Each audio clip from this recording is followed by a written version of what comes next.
नमस्कार जय जगन्नाथ। चलतु आज केतोटी गुरुत्वपूर्ण खबर पर नजर पकाइबा। वीडियो को लाइक शेयर सब्सक्राइब करंतु जहाँफल जब भी मो चैनल माध्यम आपण मैंने सर्वप्रथम देखिपारे।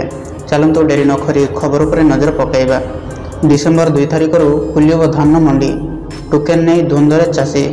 नवरंगपुर जिला जोरीगाँ ब्लॉक रे प्राय चाष जमी धान काटी खड़ार रखिथिबा बेले सेथिमध्यरु प्राय 40% चाषी धान को मिलवा 100 बस्तारे सुरक्षित भाव रखिछन्ति।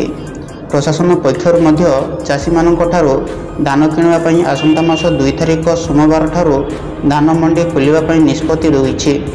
धान मंडी खुलिबा पई आउ मात्र 5 दिन थिबा बेले चाषी निकट को टोकेन आसी नथिबा अभियोग होइछि। परवर्ती खबर राज्य में कमिब ठंडा। 3 दिन में रातिर तापमात्रा 4 डिग्री बढ़ी पारे। बात्या प्रभाव में कहाँ बाँ वर्षा संभावना। गुरुवार राति राज्यर शीत कमिब। राति तापमात्रा प्राय 4 डिग्री पर्यंत बढ़ी पारे। या प्रभाव में कम शीत अनुभूत हेब। उभय पाणीपाग विभाग और पाणीपाग विशेषज्ञ एभली पूर्वानुमान करिसेंति।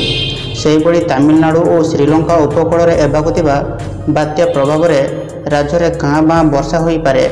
वरिष्ठ पाणीपाग विशेषज्ञ प्रोफेसर सुरेंद्रनाथ पशुपाड़क कहते भुवनेश्वर और संलग्न उपकूल जिले में 28 तारिख राति सर्वनिम्न तापमात्रा प्राय 4 डिग्री थिला।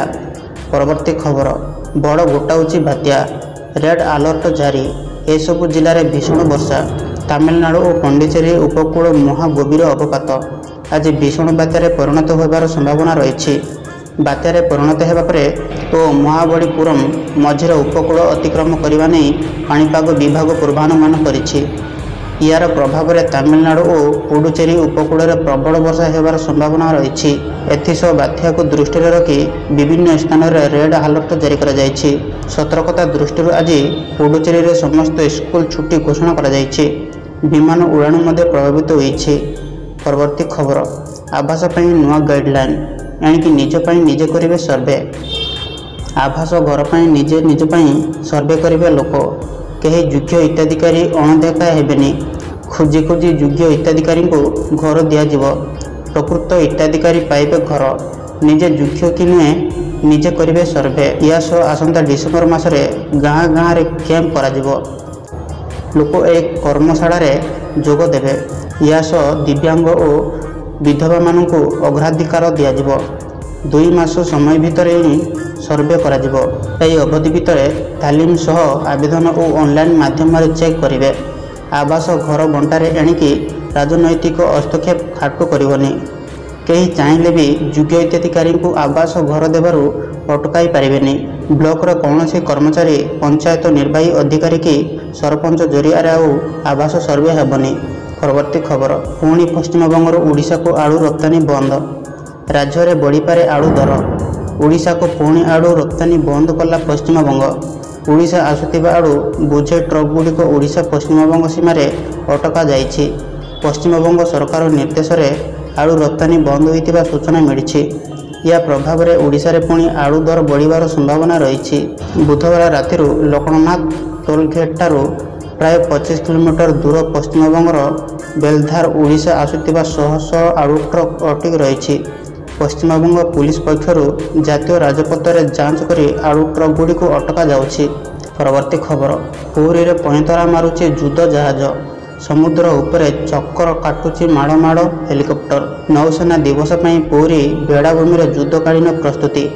ब्लू फ्लैग बीच रे नौसेनार युद्ध जहाज गुड़िक पराक्रम देखाइबा पई पहुंची सारे। एपर्यंत 20 रु अधिक युद्ध जहाज पहुंचता बेले आजिठारू आरंभ होइछि समराभ्यास। सेपटे बेड़ाभूमि स्थिति समीक्षा करिसेंति पूर्त सचिव और छिलापाड़। नौसेना दिवस रे पुरी समुद्र रे दम देखाइब नौसेना। एथिपाई पुरी बेड़ाभूमिर ब्लू फ्लैग अंचल रणभूमि रे परिणत हो जाइछि। घरजुची हेलिकॉप्टर और पहेतरा मारुछि युद्ध टैंक। समुद्र भितर गुटे पर गुटे 20 रु अधिक युद्ध जहाज पराक्रम देखाइबा पई प्रस्तुति होउछन्ति। परवर्ती खबर दमक पर बढ़िला राजनीति सुरक्षा। नियोजित हेबे केंद्रीय सशस्त्र बाहिनी। एथिरे प्रधानमंत्री मोदी समेत केंद्र गृहमंत्री प्रमुख अनेक विशिष्ट व्यक्ति जोग देबाकू जाउछन्ति। एथिरे व्याघात सृष्टि करने को खलिस्तानी आतंकी गुरवंत सिंह ଫନନ ଭୁବନେଶ୍ୱର ଭଡ଼ ଧମକାଇବା ପାଇଁ ଧମକ ଦେଇଥିବା ସୂଚନା ମିଳିଛି। ପରବର୍ତ୍ତୀ ଖବର, ଓଡ଼ିଶାରେ 48 ଘଣ୍ଟା ରହିବେ ମୋଦି, ଜାଣନ୍ତୁ କ'ଣ ରହିଛି ସମ୍ପୂର୍ଣ୍ଣ କାର୍ଯ୍ୟକ୍ରମ। ପ୍ରଧାନମନ୍ତ୍ରୀ ନରେନ୍ଦ୍ର ମୋଦି ଆସନ୍ତା 29 ତିନିଦିନିଆ ଓଡ଼ିଶା ଗସ୍ତ କାର୍ଯ୍ୟକ୍ରମରେ ଆସୁଛନ୍ତି। ପ୍ରଧାନମନ୍ତ୍ରୀ ନରେନ୍ଦ୍ର ମୋଦି ଆସନ୍ତା 29 ତିନିଦିନିଆ ଓଡ଼ିଶା ଗସ୍ତ କାର୍ଯ୍ୟକ୍ରମରେ ଆସୁଛନ୍ତି। ଏଠାରେ 48 ଘଣ୍ଟିଆ ଅବସ୍ଥାନ ସମୟରେ ପ୍ରଧାନମନ୍ତ୍ରୀ ଉଭୟ ଦଳୀୟ ଓ ସରକାରୀ କାର୍ଯ୍ୟକ୍ରମର ସମୀକ୍ଷା କରିବେ ବୋଲି ଜଣାପଡ଼ିଛି। ରାଜ୍ୟରେ ଏହି ସମୟ ଭିତରେ ଶାହା ମଧ୍ୟ ରହିବେ। ତେବେ ଦଳୀୟ କାର୍ଯ୍ୟକ୍ରମ ନେଇ ଭାଜପା ରାଜ୍ୟ ସଭାପତି ମନମୋହନ ସାମଲ କହିଛନ୍ତି, ବିମାନ ବନ୍ଦରଠାରୁ ତାଙ୍କୁ ସ୍ୱାଗତ ସମ୍ବର୍ଦ୍ଧନା ଦିଆଯିବ। ସେଠାରେ ଆୟୋଜିତ ଏକ ସଭାକୁ ସମ୍ବୋଧିତ କରି ସେ ରାଜଭବନକୁ ଆସିବେ। 6:30ରେ ଦଳର ରାଜ୍ୟ କାର୍ଯ୍ୟାଳୟକୁ ଆସିବେ ବିଭିନ୍ନ ସମୀକ୍ଷା କରିବେ। ପ୍ରଧାନମନ୍ତ୍ରୀ ରାତ୍ର ଭୋଜନ ମଧ୍ୟ କରିବେ ବୋଲି ମନମୋହନ କହିଛନ୍ତି। ମିଳିଥିବା ସୂଚନା ମୁତାବକ ଶାହା ମଧ୍ୟ ଏହି ଅବସରରେ ଦଳୀୟ କାର୍ଯ୍ୟାଳୟରେ ଉପସ୍ଥିତ ରହିପାରନ୍ତି। ପରବର୍ତ୍ତୀ ଖବର, ଝାଡ଼ଖଣ୍ଡ ମୁଖ୍ୟମନ୍ତ୍ରୀ ଭାବେ ଶପଥ ନେଲେ ହେମନ୍ତ ସୋରେନ। ଝାଡ଼ଖଣ୍ଡ ମୁକ୍ତି ମୋର୍ଚ୍ଚା ନେତା ହେମନ୍ତ ସୋରେନ ଗୁରୁବାର ଚତୁର୍ଥ ଥର ପାଇଁ ଝାଡ଼ଖଣ୍ଡର ମୁଖ୍ୟମନ୍ତ୍ରୀ ଭାବେ ଶପଥ ଗ୍ରହଣ କରିଛନ୍ତି। ଝାଡ଼ଖଣ୍ଡ ରାଜଧାନୀ ରାଞ୍ଚିର ମହାରାବାଡ଼ି ପଡ଼ିଆରେ ଆୟୋଜିତ ଏକ ଭବ୍ୟ ଶପଥ ଗ୍ରହଣ ଉତ୍ସବରେ ହେମନ୍ତ ସୋରେନ ଝାଡ଼ଖଣ୍ଡର 14ତମ ମୁଖ୍ୟମନ୍ତ୍ରୀ ଭାବେ ଶପଥ ଗ୍ରହଣ କରିଛନ୍ତି।